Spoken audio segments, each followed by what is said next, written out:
Rahmatullahi wa barakatuh. Wa alaikum assalam wa rahmatullahi wa barakatuh. Kindly comment on the practice of jamat, group of people traveling to various masjid for prescribed number of days. You mean the tabligh?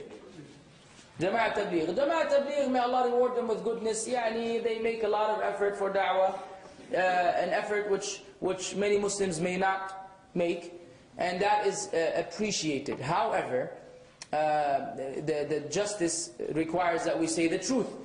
At least the ones I've dealt with, I've went out with back in my early days of practicing, and the ones I've come across, I don't know if you know other people, there are a lot of errors, innovations, shirk-related ideologies that are very common and popular among them.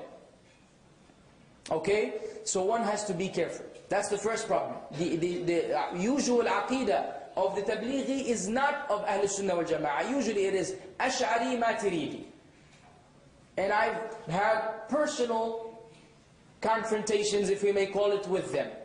And I almost lost my life in the masjid with the brothers who were the kindest people to me moments before, until we spoke about where Allah is. And then suddenly I became the enemy of Islam. And I was responsible for all the killings and all the bombings in the world. Because I said Allah is above the creation. Okay, that's my own personal experience. I hope you haven't had something similar. So in terms of aqidah, usually it's not sound.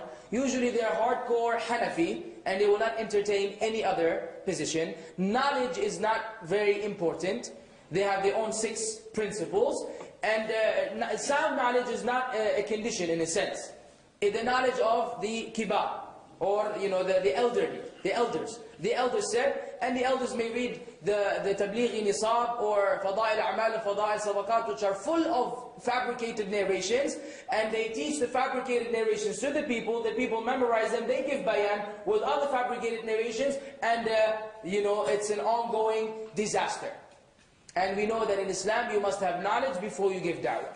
Yes, everyone has to give da'wah, and inviting people to salah is extremely important, but it doesn't have to be done in a fashion where you go for 3 days or 40 days or 4 months, because this is not part of the deen.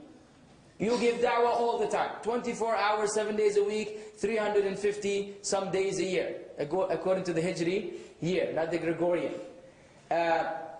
So, there are some comments on them. But again, like I said, yes, many people have been guided through them. So we ask Allah to reward them with goodness, pardon their shortcomings. But if they're hearing me, or if anyone belongs to them, we don't need any more groups.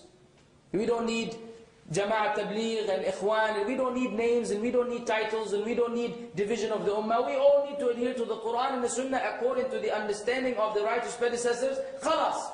Whatever they didn't do, we don't do. They didn't celebrate Mawlid, we don't celebrate Mawlid. They didn't go for 40 days, you don't go for 40 days. They didn't like fabricated narrations, we don't like fabricated narrations. I mean, it's very basic. So that's my advice concerning them. Don't go with them unless you're a student of knowledge and you can go and guide them and teach them, and you find the willingness among them that they're willing to respond to you and accept, then go and rectify their condition. Because they're going to go with or without you. At least go and try to teach them the correct thing. If they're not going to listen to you, or you don't have the means to stop them, don't go with them.